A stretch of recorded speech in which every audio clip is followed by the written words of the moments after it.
Hello aspirants, मेरा नाम है प्रसून गुप्ता और मैंने इस वर्ष CGPSC 2023 में 60 रैंक अर्जित की है। तो जैसा कि आपने थंबनेल में देखा ही होगा, इस वीडियो पे मैं बात करूँगा 5 important learning outcomes from my CGPSC journey. तो मेरी जर्नी काफ़ी लंबी रही है, मैंने सारी चीज़ें खुद से मिस्टेक करके सीखी हैं।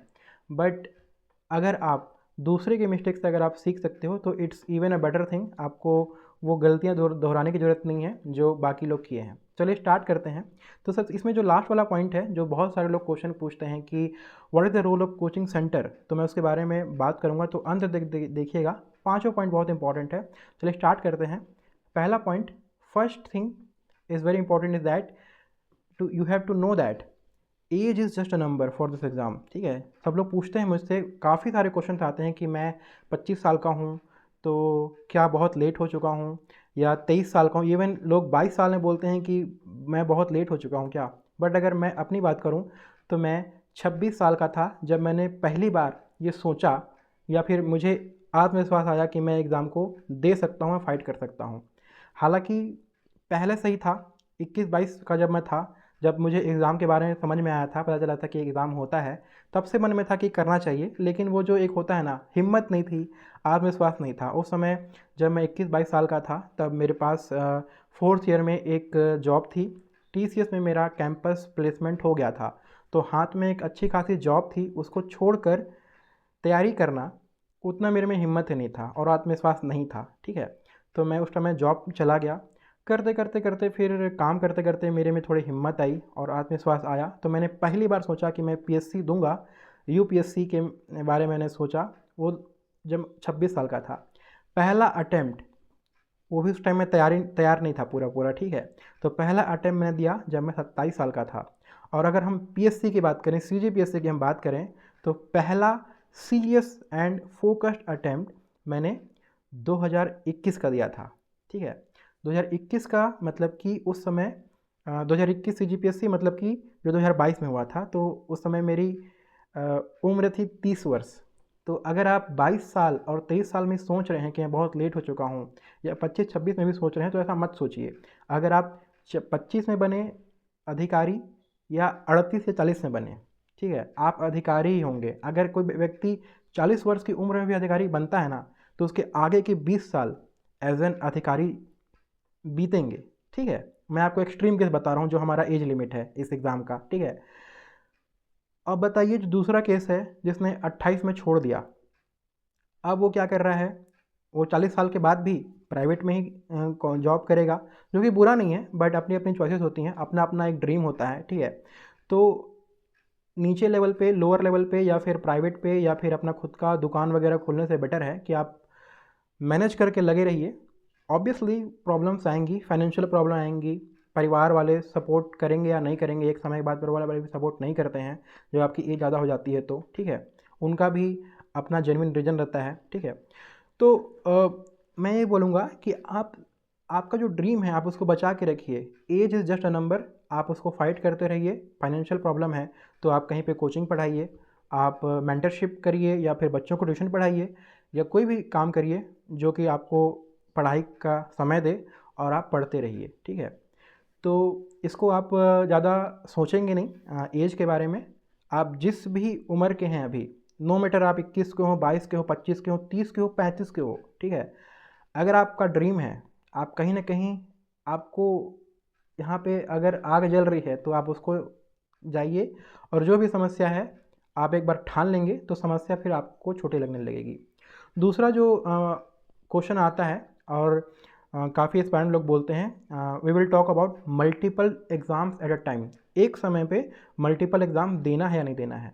तो मैंने मेरी जो लाइफ जर्नी है उससे मैं आपको इतना ही सजेशन दूंगा कि आप मल्टीपल एग्ज़ाम पे फोकस करो, तभी करो जब एक एग्ज़ाम आपका अच्छे से हो जाए। फॉर एग्जांपल के लिए, अगर आपने अभी तैयारी स्टार्ट की है आज के डेट पे, तो अभी आप सिर्फ एक एग्ज़ाम के फोकस करो। ठीक है, और ये आप दो अगले 2 साल तक, 2 साल में निकल गया तो ठीक है। ठीक है, अगर नहीं निकला 2 साल के बाद, तो तीसरे साल में जब आप एंट्री करोगे तब आप व्यापम भी दो। तो इतना ही करना है आपको। शुरू में आपको एक एग्जाम पे फोकस करना है। अगर आप UPSC दे रहे हो तो UPSC में ही फोकस करो, फिर बाद में जब वो अच्छे से हो जाए अगर आपका यूपीएससी क्लियर हो गया तो ठीक, नहीं हुआ है तब सीजीपीएससी में आओ। जैसे कि मैंने शुरू में यूपीएससी की पढ़ाई कर रहा था, उस समय मैं सिर्फ यूपीएससी की पढ़ाई कर रहा था, एग्ज़ाम को मैं दे देता था बट मैं प्रिपेयर नहीं करता था। तो 2 नाव में पैर तभी रखना है जब एक नाव में स्टेबल हो जाओ, ठीक है, और उसके बाद लगे कि हाँ ये करते करते मैं दूसरा कर सकता हूँ।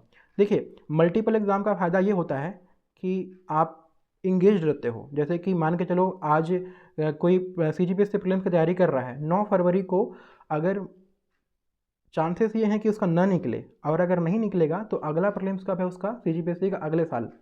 तो जब अगले साल शिफ्ट होता है ना टारगेट, तो जो शुरू के 4 महीने हैं, फरवरी, मार्च, अप्रैल, मई, जून, वो पूरा अनप्रोडक्टिव हो जाएगा। अगर उसी बीच अगर वो यूपीएससी भी दे रहा है तो उसको पता है कि मई में मेरा यूपीएससी का प्रीलिम्स है, तो थोड़ा तो पढ़ ही लेगा ना वो, तो यूपीएससी के बहाने ही उसका इंडिया जीएस कंप्लीट हो गया। इस तरह से सोचेंगे। मान के चलो कोई एडीओ का पेपर आ गया तो उसमें भी उसने कुछ चीज़ें पढ़ ली, तो उसका ये फ़ायदा ही हो गया, ठीक है। बट आपको शुरू के वर्ष में एक एग्ज़ाम को फोकस करना है, ठीक है। तीसरा है फ्रेंड सर्कल के बारे में। जो लोग पूछते हैं कि फ्रेंड सर्कल कैसा होना चाहिए क्या, तो ये तो बहुत सिंपल सी बात है कि आपका फ्रेंड सर्कल अच्छा होना चाहिए।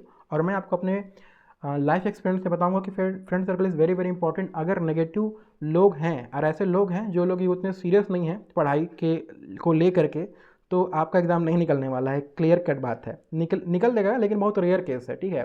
तो friend circle is very very important. Positive लोगों के आसपास रहना है। ऐसे लोगों को चुनिए जो पढ़ने वाले हैं, या फिर सबसे बेस्ट होता है कि जो लोग जॉब में हैं, ठीक है, जो लोग अधिकारी बन चुके हैं। अगर वैसे नहीं बन पा रहे हैं तो ऐसे लोग को चुनिए जो कि सीरियस हैं। अगर कोई नहीं मिल रहा है तो अकेले रहिए। मैं बहुत टाइम तक अकेले रहता था, ठीक है। अकेले रहना is not a bad thing. अपनी खुद की कंपनी एंजॉय करिए, ठीक है, किसी की ज़रूरत नहीं है। अगर अनफॉर्चुनेटली अगर कोई नहीं मिल रहा है तो आप अकेले रहिए।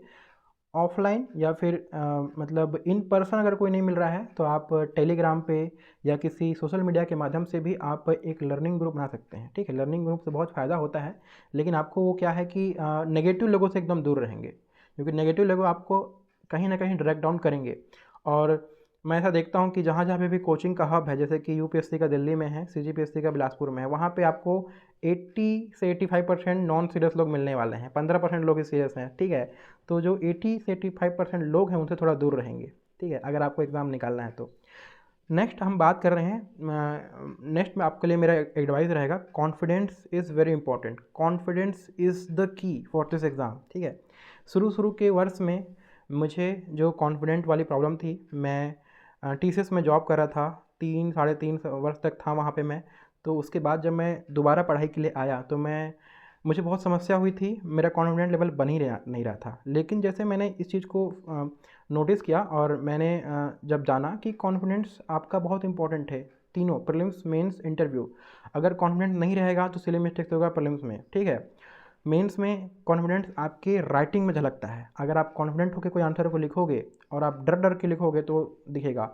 और इंटरव्यू में तो आपके पूरा फेस में दिखता है। अगर आप प्रीलिम्स और मेंस को जैसे भी मैनेज कर लो, अगर इंटरव्यू में आप कॉन्फिडेंट नहीं हो तो आप थोड़े से के लिए रह जाओगे, आप फिर वही 150-200 रैंक के आसपास ही रहोगे, क्योंकि इंटरव्यू का नंबर भी बहुत मैटर करता है। Is very very important phase, ठीक है। तो आपको कॉन्फिडेंट डेवलप करना है। आप जैसे भी करो, आप कुछ भी करो, पढ़ाई करोगे तो होगा, ठीक है, अच्छे अच्छे लोगों के साथ रहोगे तो उसका कोई शॉर्टकट नहीं है। आपको कॉन्फिडेंट डेवलप करना पड़ेगा। लेकिन कई लोग ऐसे होते हैं, जो आपको केस बता रहा हूँ, कि वो लोग बहुत पढ़े रहते हैं, बहुत ज़्यादा पढ़ लेते हैं, लेकिन उन लोग अपने आप पे बिलीव नहीं करते हैं, कॉन्फिडेंस उनमें बिल्कुल नहीं रहता है, तो वो लोग नहीं निकाल पाते हैं, वो लोग थोड़े से के लिए चूक जाते हैं, ठीक है। तो अपने आप पे आपको बिलीव करना है। इसी को समझिए कि अगर आप खुद पे बिलीव नहीं करेंगे तो सीजीपीएससी आयोग आप पे क्यों बिलीव करेगा। इतने सारे लोग हैं जो अपने आप पे बिलीव कर रहे हैं, वो उनको ले लेगा। आप खुद पे बिलीव नहीं करोगे तो दूसरा आप पे क्यों करेगा, ठीक है।